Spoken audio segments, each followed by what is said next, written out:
ಹೋರಾಟಗಾರರ ಬಗ್ಗೆ ನನಗೆ ತುಂಬಾ ಗೌರವ ಇದೆ.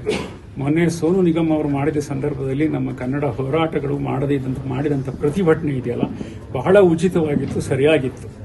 ಇಲ್ದಿದ್ರೆ ಈಗಾಗಲೇ ನಾವು ಅಲ್ಪಸಂಖ್ಯಾತರಾಗಿರ್ತಕ್ಕಂಥ ನಾವು ಬೆಂಗಳೂರನ್ನು ನಾವು ನಿಧಾನವಾಗಿ ಇಂಚಿಂಚಾಗಿ ಕಳ್ಕೊಳ್ತಾ ಹೋಗ್ತಿದ್ದೇವೆ. ಕನ್ನಡ ಚಿತ್ರಗಳ ಪ್ರದರ್ಶನದಲ್ಲಾಗಲಿ ಎಲ್ಲಾ ವಿಷಯಗಳಲ್ಲೂ ಕೂಡ ಸಾರ್ವಜನಿಕವಾಗಿ ಕನ್ನಡವನ್ನು ಅವಹೇಳನ ಮಾಡಲಿಕ್ಕೆ ಬೇರೆ ಭಾಷೆಯವರು ಪ್ರಯತ್ನ ಮಾಡ್ತಾರೆ ಅಂದರೆ ಅದು ದುರಹಂಕಾರದ ಪರಮಾವಧಿ. ಈ ವಿಷಯದಲ್ಲಿ ನನ್ನ ಸಹಮತ ಯಾವಾಗಲೂ ಕನ್ನಡ ಹೋರಾಟಗಾರರ ಎಲ್ಲ ಬಣಗಳು, ಯಾಕಂದ್ರೆ ನಾವು ಲೇಖಕರು ಬರೀತೇವೆ, ಪ್ರಕಟಿಸ್ತೀವಿ, ಆದರೆ ಬೀದಿಯಲ್ಲಿ ನಿಂತು ಕೂಗಾಡುವವರು, ಸಂದರ್ಭ ಬಂದ್ರೆ ಕಲ್ಲು ಹೊಡೆಯೋರು, ಸಂದರ್ಭ ಬಂದ್ರೆ ಜೈಲಿಗೆ ಹೋಗೋರು, ಅದು ತುಂಬಾ ಮುಖ್ಯ ಕನ್ನಡಕ್ಕೆ. ಅದರಿಂದ ಕನ್ನಡ ಉಳಿದಿರೋದು. ಆದ್ರಿಂದ ವಾಟಾಳ್ ನಾಗರಾಜ್ ಅಂತವರ ಹೋರಾಟವೂ ಬೇಕಾಗುತ್ತಿಲ್ಲ, ಒಂದು ಸಾತ್ವಿಕವಾದ ಹೋರಾಟವೂ ಬೇಕಾಗುತ್ತೆ.